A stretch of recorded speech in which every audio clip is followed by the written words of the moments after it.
putahe sa ating menu ngayong gabi ay mula sa Quezon, ang hardinera. Karaniwan, gawa ito sa karne ng baboy, pero bibigyan natin ito ng twist gamit ang canned tuna. Alam niyo ba mga kapuso, na yung hardinera, pwede palang walang meat? Ang gagamitin natin ay tuna, yung delata na tuna. Ituturo sa akin ng online content creator na si Mommy Nena ang kanyang recipe ng tuna hardinera. Kayanin ko kayang makaluto at makabuo ng masarap na tuna hardinera? Challenge accepted, mga kapuso! Canned tuna! Bakit mo naman naisip gawin yun? First po kasing aking in-upload is using pork. Oo. Pero may mga viewers ako na laging, uy, ang sarap naman kaso bawal ako sa pork. So, nag-isip ako, tuna na lang kaya, baka pwede. So makikita ninyo dito sa ingredients namin wala talagang giniling. Okay, ano pong una natin gagawin, ma'am? Igisa natin itong sibuyas.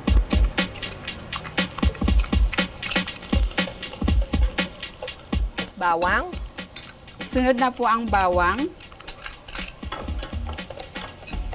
Ayan. Pag translucent na po yung sibuyas, pwede na nating ilagay yung ating canned tuna. Canned tuna na agad.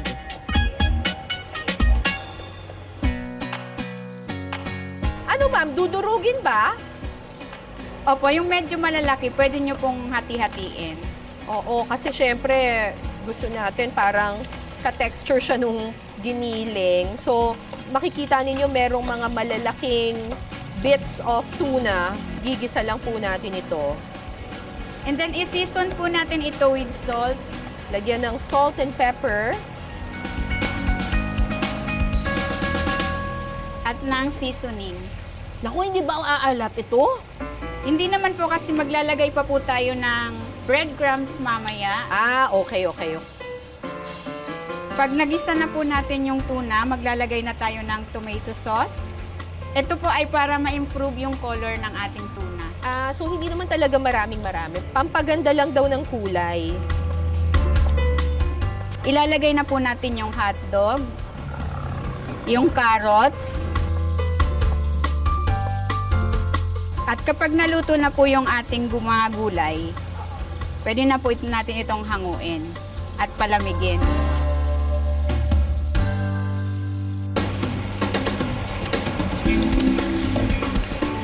Kulang ng asin, tsaka ng konting paminta. So, isi-set aside muna natin to para lumamig siya. So, ngayon, habang hinihintay natin na lumamig itong ating mixture, ang gagawin natin ay ide-design na natin yung mismong llanera. Bago po natin ilagay yung ating mixture sa ating llanera, kailangan muna natin po itong i-grease para hindi didikit yung ating hardinera dito sa Correct. sa Pero llanera. nilagyan na namin siya ng ng dahon ng saging. Opo. O sige, so ano pong gagawin natin? I-grease lang natin ng oil. Pati yung side po, Miss Cara. Kailangan natin itong i-grease kasi mamaya, pag sinerve natin yung hardinera, babalik na rin natin siya ng ganun. Diba? So, kailangan naka-grease ito at hindi dumikit. Ipi-prepare naman natin po yung mga toppings. Toppings, okay. Opo. Nasa sa inyo na po kung anong gusto nyong ilagay. Pwede kayong maglagay ng pineapple slices, yung carrots, yung hotdog, at Okay. yung raisins. Ay, Diyos ko. Okay, so maglagay Depende tayo na po kung anong gusto nyo pong design. Okay. So, ako lalagyan ko siya ng carrots na, kunyari, parang flower. Flower talaga.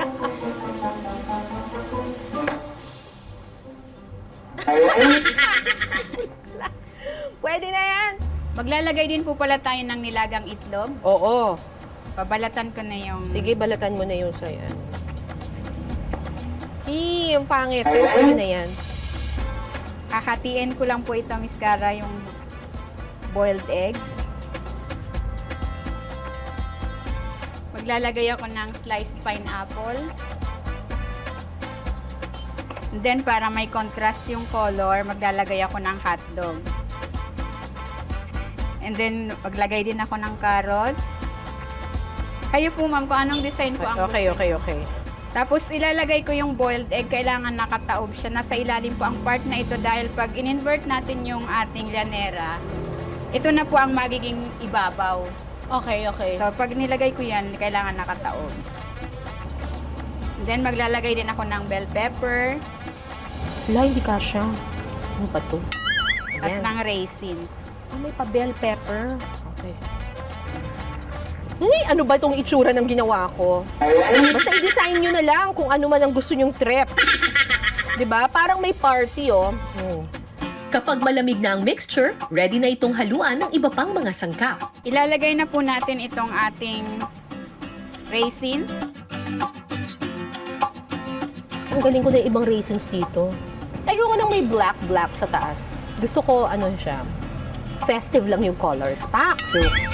Sunod na ilalagay ang chopped pineapple, grated cheese, at breadcrumbs. At maglalagay din po tayo ng egg. Sana mabuo. Pagkatapos, ilalagay na sa llanera ang hardinera mixture. Kailangan po i-press natin para compact. Ipe-press. Oo. Para wala siyang uka-uka. Ayan. Simutin na natin. Tatakpan ito ng foil at isi-steam ng 30 minutes. Okay, tingin pentel. Lalagyan namin ng pangalan, di ba? Para alam natin kung alin yung sa akin tsaka alin yung sa'yo. Mukhang mas masarap yung sayo. Ang ganda ng kulay. Pagkatapos ng 30 minuto, Alright, eto na ang the moment of truth. Naku, nabuo kaya itong hardinera namin. Okay. So, okay, eto na. Tingnan natin. Oh my gosh. Shucks, ba't ganun? Ba't yung sa'yo parang maputi? Hindi mo ba inubos yung tomato sauce? Hindi kumuha lang po ako. Oh my gosh. O, sige ma'am, tingnan mo kung babalik mo. Oh my God. Sana lang hindi dumikit. Sana hindi dumikit. Okay, game. 1, 2, 3. samantala, kumusta naman kaya ang niluto kong tuna hardinera?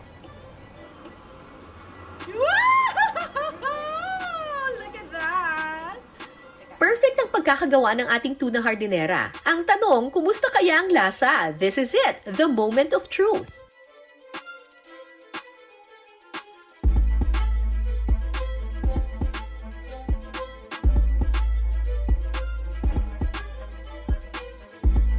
Okay, so eto na, titikman na natin yung hardinera. Kung titingnan mo yung gawa ni Miss Nena, mas maputi siya ng kaunti, mas vibrant yung color nitong gawa ko kasi mas marami akong nilagay na tomato sauce. Pero yung sa kanya, parang mas firm, parang mas nasiksik talaga. So mas nakamolde siya talaga ng maigi. Yung sa akin medyo konting kembot na lang, parang magbubuhagag na siya. Pero mas vibrant yung color pero hindi masyadong perfect yung pagkakamold. Ito perfect yung pagkakamold pero hindi ganun ka tingkad yung kulay. Ang tanong, ang lasa, tikman natin. Remember, ito ay hardinera na gawa sa tuna. Pero pag titingnan mo, hindi mo iisipin na canned tuna ang ginamit. Harap!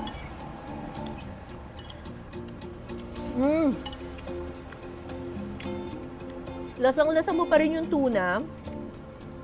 Pero what I like about it is tamang-tama yung blending ng pineapple, ng pasas, bell pepper. Nice! Tikman naman natin itong gawa ko. Ay, may laban. Mas malasa yung gawa ni Ma'am Nena kaysa dun sa gawa ko. Feeling ko nagkulang ako sa pasas. Nagkulang ako sa tamis ng konti. Ito mas nalalasahan mo yung tuna pero nalalasahan mo rin yung tamis galing doon sa pineapple at saka sa pasas. Dito, feeling ko, nagkulang ako sa sa pineapple at saka sa pasas. So, mas subtle yung lasa nito compared dito.